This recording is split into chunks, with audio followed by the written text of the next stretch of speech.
right, fellas, I'm out here in the garage this morning, and yeah, you see it right there.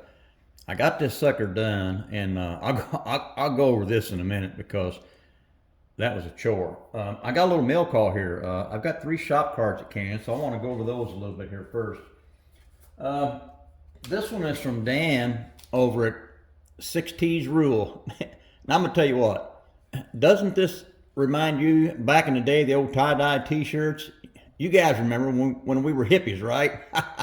Yep, that's what it looks like to me. But boy, I tell you what, that's a good looking bike on there in that van. I just dig this. And he's got more stuff on the other side. It's a 2-sided shop card. That just looks so cool, Dan. I'm digging the hell out of this one. I think I like this side a little bit better. But that's a cool looking card, Dan. I appreciate that, buddy. And that's gonna go on my wall along with the rest of it. All right, let's get another one up here. This one's from David over at Scale Models Midwest. There's one card. He's actually sent me 2 cards, but here's the first one. I think that's his Super B and his Mustang on there. And well, I'll tell you what, go over to his site and he's got some nice videos that you can watch. But boy, I just dig that card. It looks pretty cool. I appreciate it, bud. Thanks, man. Well, forgot, here's his other card. And y'all know that's the Foos 56 Ford pickup. I built a couple of these myself, one pretty much stock, and then one is a Pro Street, but that's a pretty cool kit. And his looks really nice. So y'all go over and check out his channel. Right there's his channel. Y'all go over and check him out. Thanks, man, I appreciate it. I have 1 shop card left. This one's from Chris over at Go For It Painting. Well, doesn't that look cool? That's just a nice, clean looking card. And y'all remember 53, that was the old Herbie the Love Bug back in, I think it was the late 60s, early 70s, maybe, late 60s, I think, when that movie came out. But well, I'll tell you what, this guy does some really cool detail work, and y'all need to go check out his channel. All right, I appreciate shop cards, everybody, and because I really dig those, and those are going up on the wall. All right, let's get to this Moebius 1967 F-350 ramp truck. Now, I want to go over a little bit here before I show it to you. Excuse me. When I started this kit, it was going together pretty good. I got it to a rolling chassis, and then that's when I started finding out about the warped parts that were in the kit, and quite a few parts that were in rough shape. And so I kind of stopped at that point, and then I started seeing comments online about other fellas having trouble with it, and contacting Moebius. So I reached out to Moebius, and long story short, after a couple months, I got tired of waiting, so I went ahead and put it together, tried to square it up as best as possible, and I didn't do a very good job of it. So anyway, I got it glued together and got it painted, and then after I got it painted, then the parts came in, but it was already too late by then. But well, I'll tell you what, with the issues with the parts from Moebius, my issues with the paint and other parts not fitting well, I tell you what, I just lost interest in this really quick. It just went downhill really quick. So there were some things I didn't put on here, and then some detailing I didn't do, because to tell you the truth, I just want to get done with this one and get it out of the way. So let me show you what I got here, and it's definitely not my best work, but it's going to go on the shelf. So let's take a gander here. I'm going to move the camera in a little bit here, see if we get a closer shot. That might be a little bit better right there. Yeah.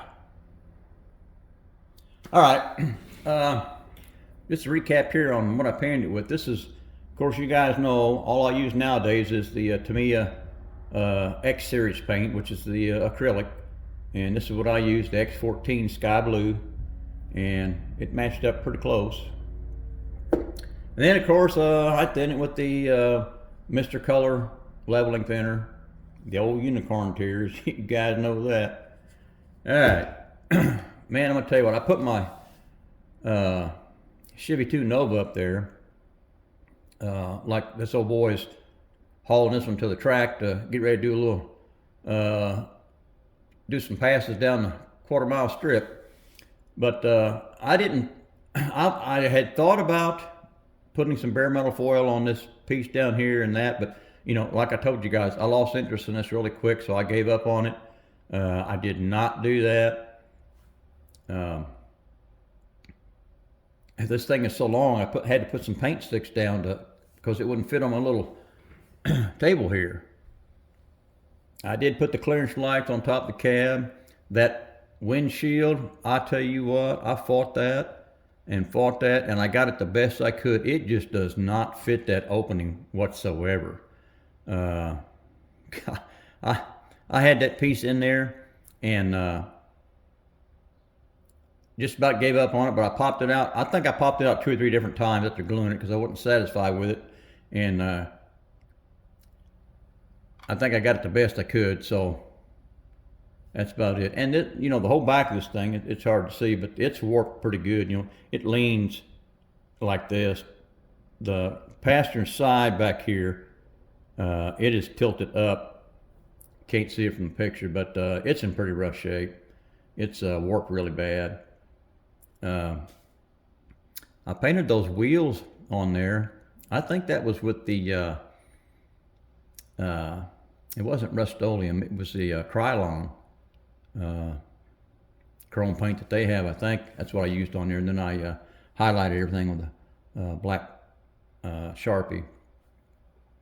Then I had some old tires and stuff I put up there on the top, like the old boys got some spares for when he goes to the track and everything. The rolling chassis and everything on this went together really well. But boy, everything from here back, it's like it was a different kit. I don't know.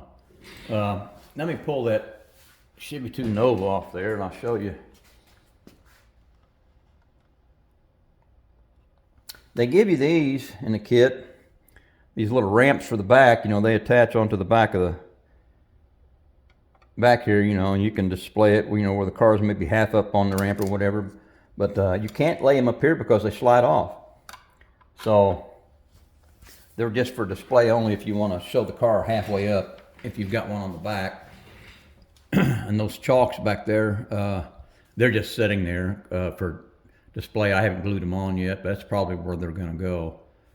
And then, you know, I hit all the handles for the doors there with the Molotov pin, 1mm tip Molotov pin.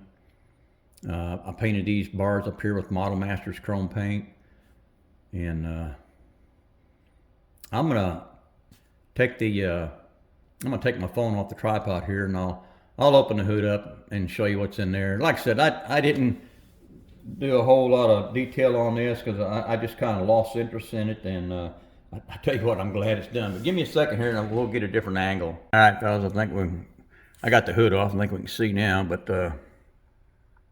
like I said, I didn't do a whole lot. I put the decal on top of the air breather there. Thought it kind of set it off a little bit. I got mosquitoes flying around me, I think. Got to keep shooing them away. You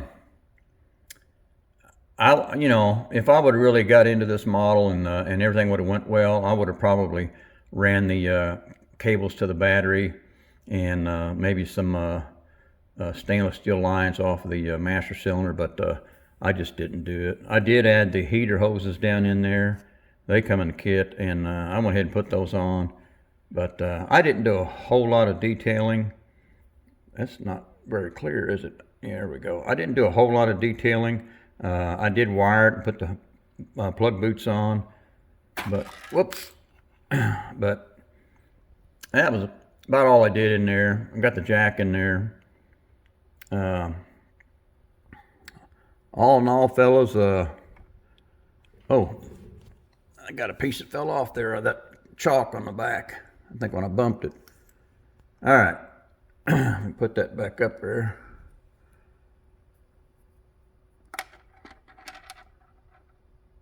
There we go. Okay. All in all, fellas, I think that's about it. I'm not going to go over this too much more. Like I said, you know, I'm sure, I know for a fact that there's some fellows out there that can do a better job on this than what I did. I just, this really wasn't my type of vehicle to build to begin with, but I just wanted to build me a ramp truck, and I wish I would have chose a different one, but I saw a fellow online somewhere that had a ramp truck that had a 1937 Ford cab up front, and boy, I tell you what, and it was more of a sleeker looking, not quite as high with the racks up on top and everything, and just thought it looked pretty cool, and that's probably what I should have done there. Bought the Revell 37 Ford kit, and then kind of made my own, I guess. All right, fellas, I think I'm gonna kind of wrap this up. Just wanted to go on here and show y'all that I did get it done. It's not my best work, and it'll go on the shelf, I guess, but man, I'm glad I'm done with this one. All right, guys, I'm done.